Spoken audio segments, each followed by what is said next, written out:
And so we were just starting discourse 4 of book 1 of the Shrimad Bhagavatam. This discourse is on a sense of frustration that overtook Veda Vyasa. Veda Vyasa says, when Sutta spoke thus, as he did in the previous one, talking about the composition and the kind of the background of the Bhagavatam, Shaunaka, who was a student of Rig Veda and the head of a large seminary, and was the oldest of the sages assembled for that long sacrificial session in the Naimisha forest, applauded him and said, Sutta, you are highly blessed and the foremost of expositors. Pray repeat to us the same sacred story of the Lord as the divine sage Shuka recited to King Parikshit. In which particular yuga was the discourse held, and at what place, and what was the occasion for it? And at whose insistence did the sage Krishna compose this Samhita? To explain, this is not Krishna, the form of Narayana, but Krishna was actually the first name of Veda Vyasa. Vyasa as a title, his name was Krishna Dvaipayana.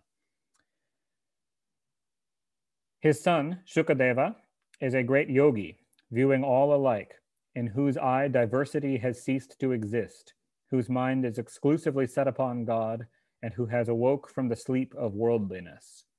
He remains incognito and is therefore taken for a stupid fellow. On perceiving the sage Vyasa following his son, who is retiring to the forest as a recluse, the ladies who happened to be bathing in a pond on the roadside covered themselves out of modesty, even though the sage had clothes on, while they had taken no notice of his son, who was stark naked. Noticing this strange behavior on their part, the sage asked them to account for it. So it's a little, the wording is a little unclear. What happened is Shukadeva first, a naked young man, walked past these naked bathing women in a pond, and they weren't at all bothered by him. But then when his older father wearing clothes walked by, they felt the impulse to cover themselves from him. And he asked them why they reacted differently. Thereupon the ladies told him that he was still alive to the difference of sex, but not so his son, whose vision was faultless. How did the citizens of Hastinapura come to recognize him when he visited the Kuru Jangala country and went about that city like one mad, dumb and dull? And how did the royal sage Parikshit, a scion of Pandu, come to have a talk with that sage, in the course of which the latter recited this Bhagavata Purana? That highly blessed sage Shukadeva waits at the door of householders to sanctify their abode only for such time as one takes in milking a cow. They say King Parikshit, Abhimanyu's son, O Sutta, was counted among the foremost devotees of the Lord. Kindly narrate to us the story of his most wonderful birth and doings. Why did that emperor, who served to enhance the glory of the Pandavas, take his seat on the bank of the Ganga with a vow to fast unto death, spurning his imperial fortune? Enemies bowed at his footstool, bringing to him riches for their own security. It is really strange, dear Sutta. How did that valiant prince, while he was so young, take it into his head to relinquish that fortune, which is so difficult to renounce, as well as his life? Men who are solely devoted to the Lord of excellent fame live not for their own sake, but for promoting the welfare, affluence, and prosperity of the world. Why then did he cast off his body, which was the support of other beings, in a spirit of aversion? Therefore, pray tell us all that we have asked you on this occasion, for we know that you have mastered the entire range of sacred lore, barring, of course, the Vedas, in which he is not an expert. Sutta replied, in the Dvapara age, the third yuga of the present Chaturyugi, the period of 4 yugas from Satya Yuga, Treta Yuga, Dvapara Yuga, and Kali Yuga, the great yogi Vyasa, who is a part manifestation of Sri Hari, a partial avatar, was born of Satyavati, who had sprung from the seed of Uparichara Vasu, through the sage Parashara. So his mother was Satyavati, his father was Parashara. One day, after taking his bath in the sacred water of the Sarasvati, the river, he sat in a lonely place just at sunrise. The sage, who had an unfailing eye and could read the past as well as the future, saw how by flux of time which passed unnoticed, there ensued in every age an overlapping of duties, as a result of which the potency of material objects had diminished, and people had grown irreverent, weak, dull-witted, and short-lived. Finding the people so unlucky, the sage began to investigate by means of his divine insight as to wherein lay the welfare of men belonging to all the grades of society and stages of life. Perceiving that Vedic sacrifices, which are performed through the agency of four priests, the Hota, the Advaryu, the Udgata, and the Brahma, are the purifiers. There's a footnote explaining that the function of a Hota is to invoke the gods by reciting the Rig Veda. The Advaryu measures the sacrificial ground, builds the altar, prepares the vessels, fetches wood and water, and lights the fire. In other words, takes care of all the material aspects of the yajna. And is also the expert in the Yajur Veda. The Udgata chants the Samaveda, and the Brahma priest supervises the whole performance and corrects any mistakes that are made. So perceiving that the Vedic sacrifices performed through this team of four priests are the purifiers of men, he divided the one Veda into four for the continuance of sacrifices. He thus separated the four Vedas under the names of Rig Veda, Yajur Veda, Sama Veda, and Atharva Veda. And the Itihasas and the Puranas are called the fifth Veda. Of these, Paila received Rig Veda. So these are disciples of Veda Vyasa to whom he taught the divisions. So he taught the Rig Veda to his disciple Paila.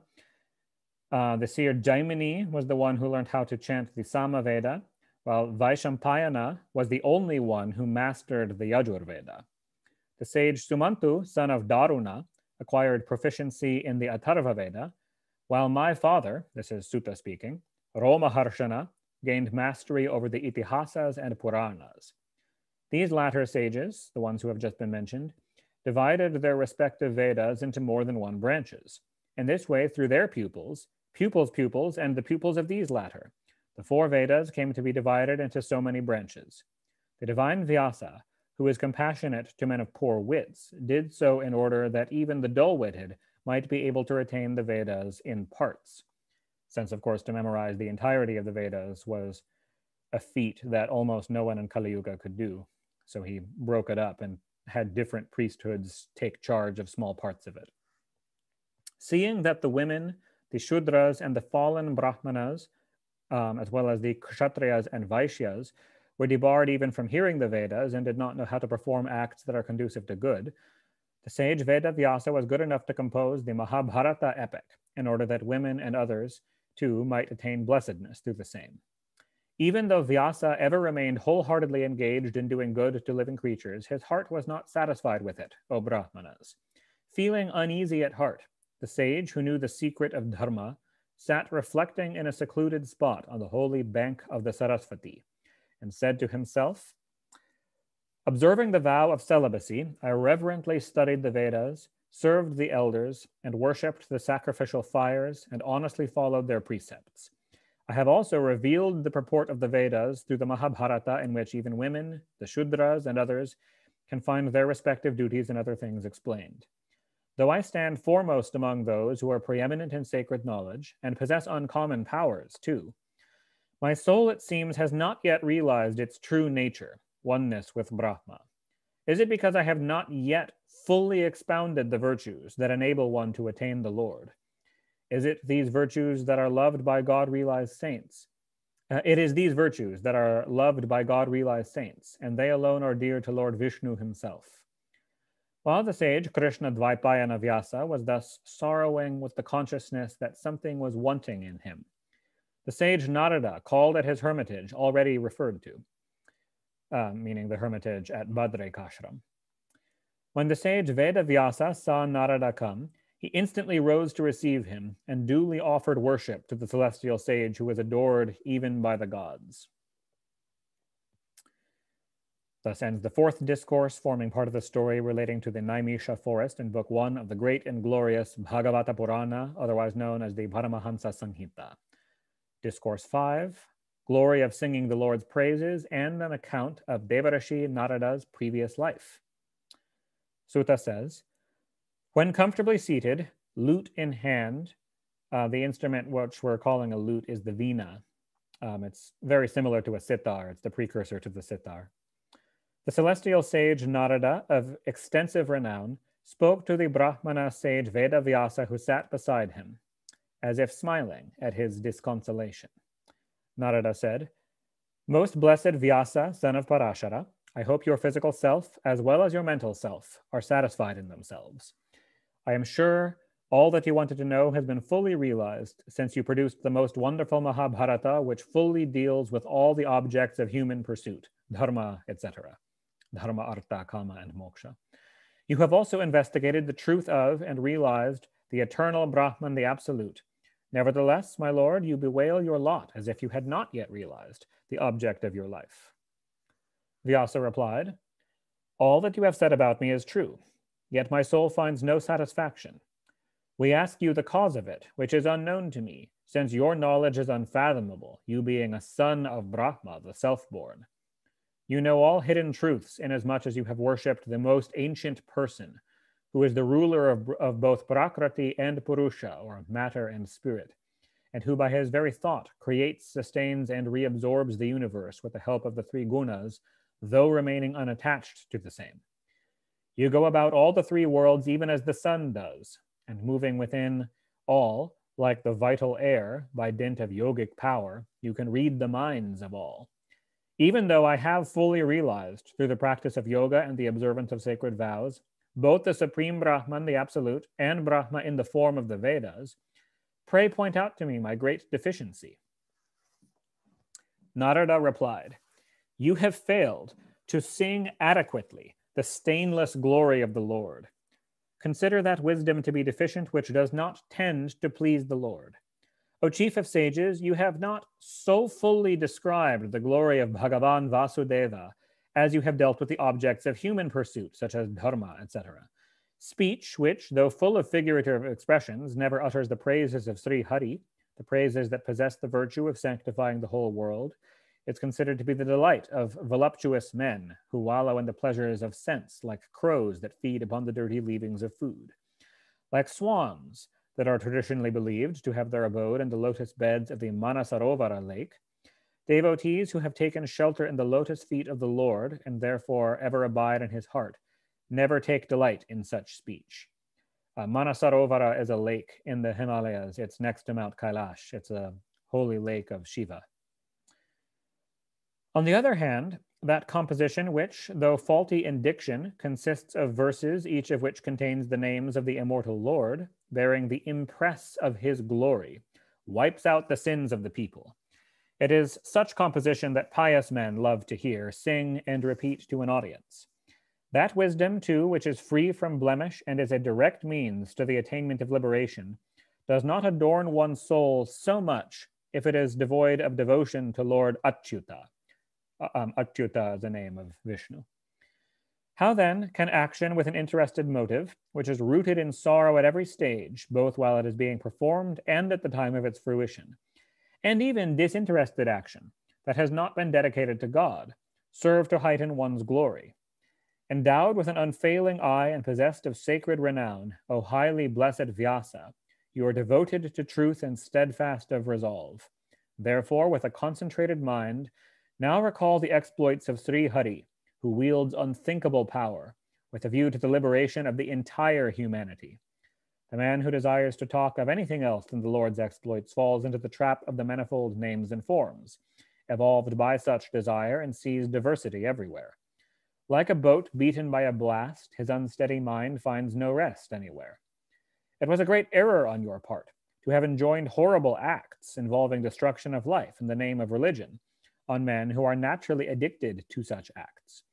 Misguided by these precepts of yours, the ordinary man of the world would believe such acts to be pious and would refuse to honor the teachings that prohibit such actions. Only some wise man can, by withdrawing from worldly enjoyments, experience the supreme bliss, which forms the essential character of the eternal and infinite Lord.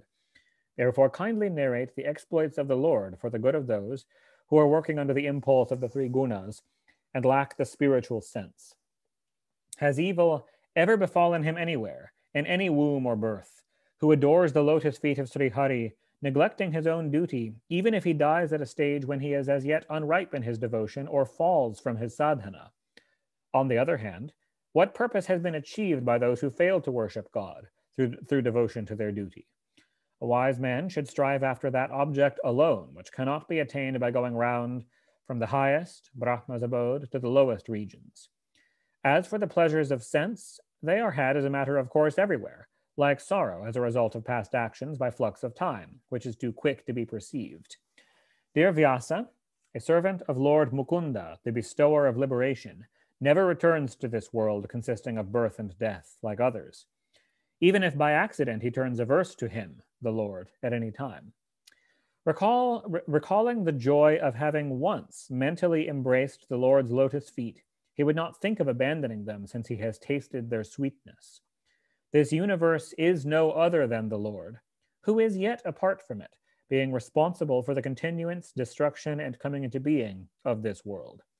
You know it yourself, yet I have indicated it to you by way of a hint.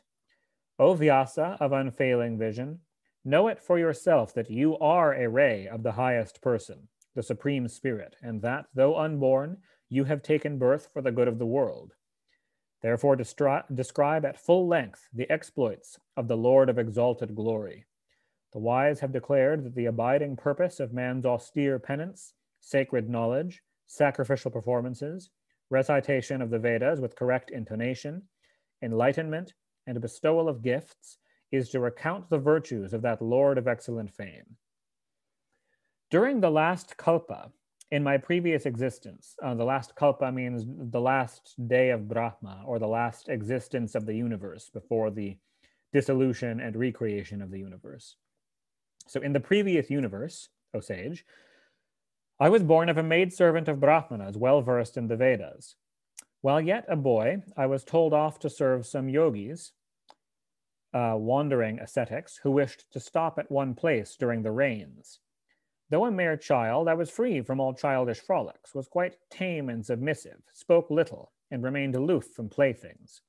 Though viewing all alike, the sages were particularly kind to me, who did all kinds of service to them. With the willing consent of those Brahmanas, I ate, once in 24 hours, whatever was left in their dishes after they had finished their meals, and was thereby cleansed of all sins. Thus engaged in their service, I attained purity of mind, which conceived a liking for their religious creed, the creed of devotion, or bhakti yoga. There, in that society of godly men, by the grace of those saints who were given to singing the Lord's praises, I would daily listen to the soul-ravishing stories of Sri Krishna. Even as I heard these stories with reverence, O dear Vyasa, step by step I developed an attraction for the Lord of delightful fame.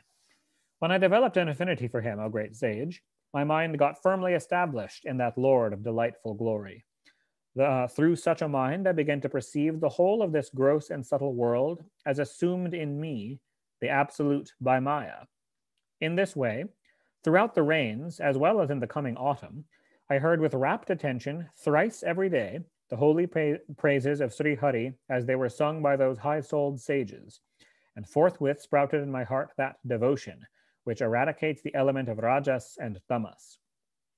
To me, who was devoted to those sages, modest in bearing, sinless, full of faith, tame and submissive, though yet a child, those saints, compassionate as they were to the afflicted, graciously imparted, when about to depart, that most esoteric wisdom which has been directly revealed by the Lord himself. In other words, imparted to him, to the child. Through that wisdom, I came to know the glory of that Maya of Lord Vasudeva, the maker of this world, by knowing which men attain to his supreme abode. O sage, I have thus indicated to you how actions dedicated to the Lord, who is the ruler of this universe, as well as the supreme Brahman, the absolute, serve as the cure for the threefold agony. O Vyasa of commendable vow, the same substance which contributes to a particular malady cannot ordinarily counteract the disease, but when taken in a properly medicated form, it does cure the ailment. Similarly, all the activities of men ordinarily lead to transmigration from body to body. But the same activities, when offered to the Lord, lose their binding character. On duties of an obligatory nature that are performed in this world for the pleasure of the Lord depends the attainment of wisdom combined with devotion. Those who perform their actions in obedience to the Lord's behests repeatedly utter and meditate on the praises and names of Sri Krishna in the course of such actions. Obeisance to you, O Lord Vasudeva. We meditate on you. Obeisance also to Pradyumna, Aniruddha, and Sankarshana. These four, Vasudeva, Pradyumna, Aniruddha, and Sankarshana, are four names and four aspects of Vishnu. The Lord presiding over sacrifices has the divine mantra for his body and has no material form. He alone is of true insight, who worships him uttering the name of the four forms as indicated above, Pradyumna, Aniruddha, Vasudeva, and Sankarshana. O holy Brahmana, when I had thus carried out his behest, Lord Keshava, that's another name, blessed me with self-knowledge, mystic powers, and loving devotion to his feet. O sage of unlimited knowledge, pray recount the glories of the Almighty Lord, by hearing which even the wise reach the end of their quest for knowledge. For they recognize only the chanting of such glory, and no other, as the only means of relieving the afflictions of those who are repeatedly tormented by trials and turmoils. Thus ends the fifth discourse, part of the dialogue between Vyasa and Narada. Discourse 6 is more of the story of Narada's previous birth. Sutta says, O Shaunaka, having thus heard of the story of the Devarishi's birth and spiritual endeavors, Maharshi Vyasa, the son of Satyavati, again inquired of him as follows. Vyasa said, when the ascetics who instructed you in spiritual wisdom had departed, what did you do, since you happened to be a mere child at that time? In what manner, O son of Brahman the self-born, did you spend the rest of your life? And how did you cast off your mortal coil when the time came? Foremost of heavenly beings, how did time, which obliterates everything, fail to obscure the memory of your existence in the preceding kalpa? Narada replied, when the ascetics who instructed me in spiritual wisdom had left, I proceeded to do this, tender of age as I was. I was the only issue of my mother, who was an ignorant woman and a servant maid to boot. She had bound herself with ties of affection to me, her son, who solely depended on her.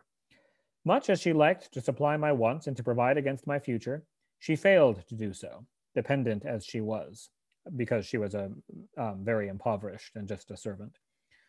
The world is indeed subject to the control of its ruler, God, even as a puppet is controlled by the wire puller.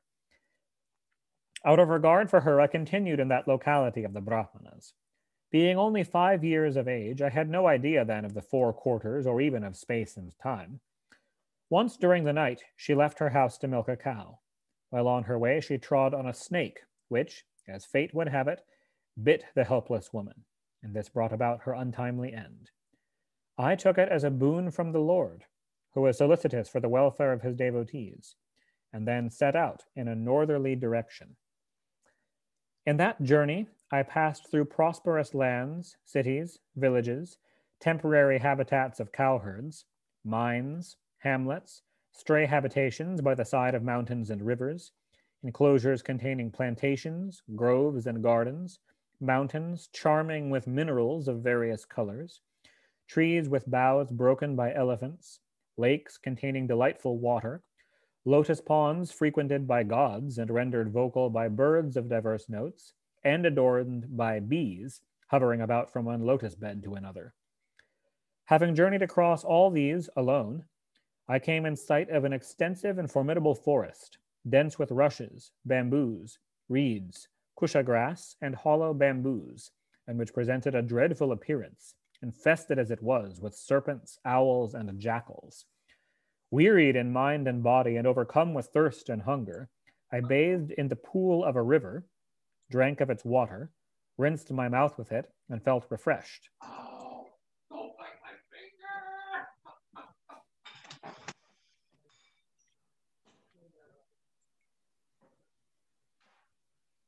Just a sec.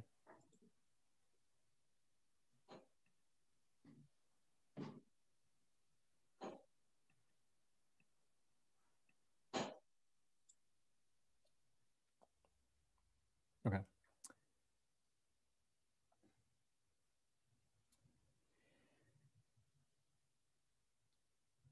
Yes, so he drank water from the river, rinsed my mouth with it, and felt refreshed.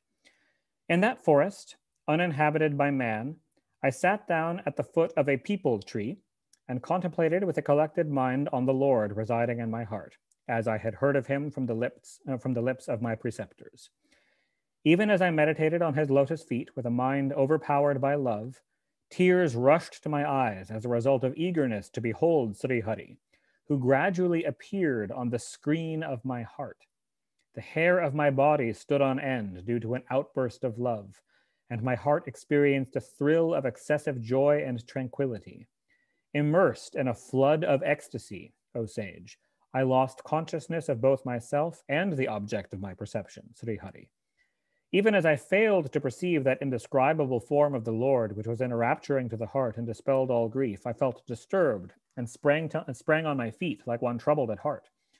Longing to behold it once more, I fixed my mind on my heart and looked for it, but could not see it. Now I felt miserable, like one whose desire had not been sated. To me, thus struggling in that lonely forest, the Lord, who is beyond words, spoke in sublime yet soft words, as if to soothe my grief. Alas, in this birth you are unfit to behold me, for I am difficult of perception for those who have not yet attained perfection in yoga, and the impurities of whose heart have not yet been wholly burnt. It was only to arouse in you a burning desire to see me that I have once revealed my form to you. One who longs to see me shakes off gradually but completely all one's latent desires. Through services rendered by you to the saints, even for a short period, your thought has been irrevocably fixed on me. Therefore, casting off this reprehensible material body, you will attain to the position of my own attendant. The thought you have thus fixed on me shall never cease, and by my grace you will continue to remember me, even when the whole creation has perished. Having said this much, that great invisible being, the ruler of all and omnipresent as ether, stopped short. Realizing his unique grace, I for my part bowed my head to him, the greatest of the great. Shaking off all shyness, I now began to repeat the mysterious and auspicious names, and fixed my thoughts on the exploits of the infinite Lord. Rid of all cravings, free from vanity and jealousy, and contented at heart, I roamed about on the globe, awaiting my end.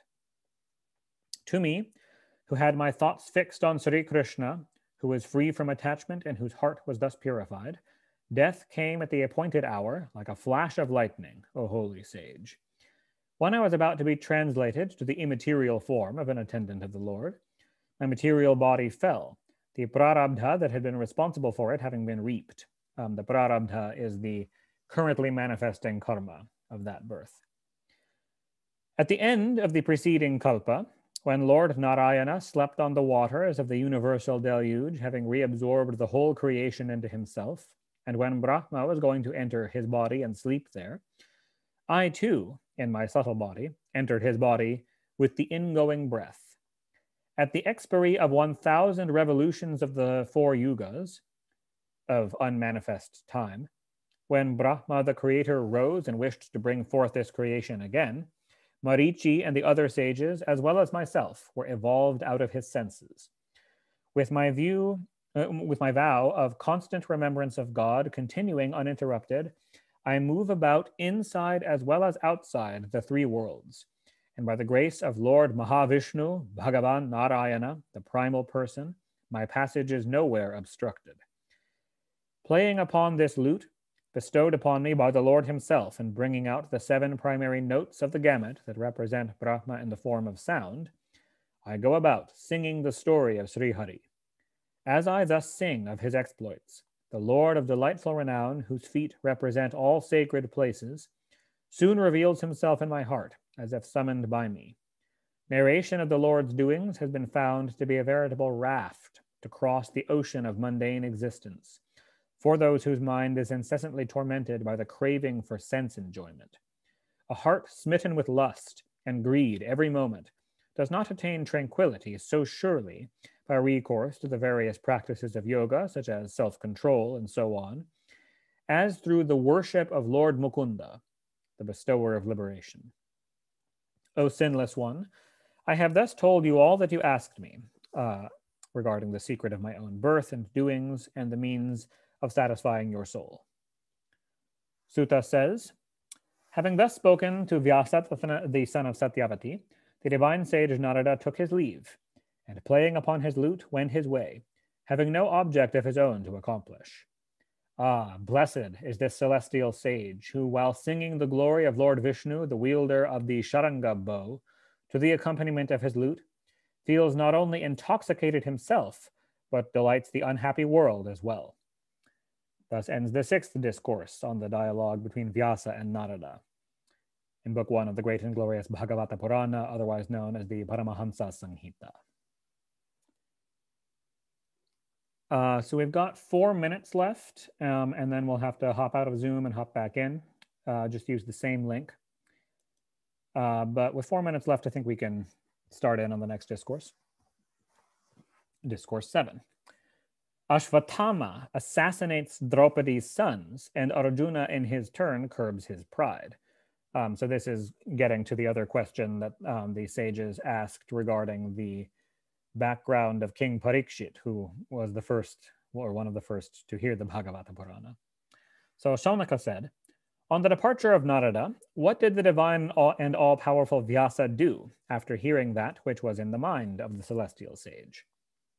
Sutta said, on the western bank of the Sarasvati River, presided over by Brahma, there is a hermitage called Shamyaprasa, who promotes the sacrificial activities of the sages. In that hermitage, which was Vyasa's own abode, so I guess at this time he was not yet staying at Badrikashrama, and was surrounded by a grove of jujube trees, the sage Vyasa sat down, and after sipping a little water, collected his mind by self-effort. In his sinless mind, which had been perfectly concentrated through the practice of devotion, he saw the primal person as well as Maya, who depends for her very existence on him.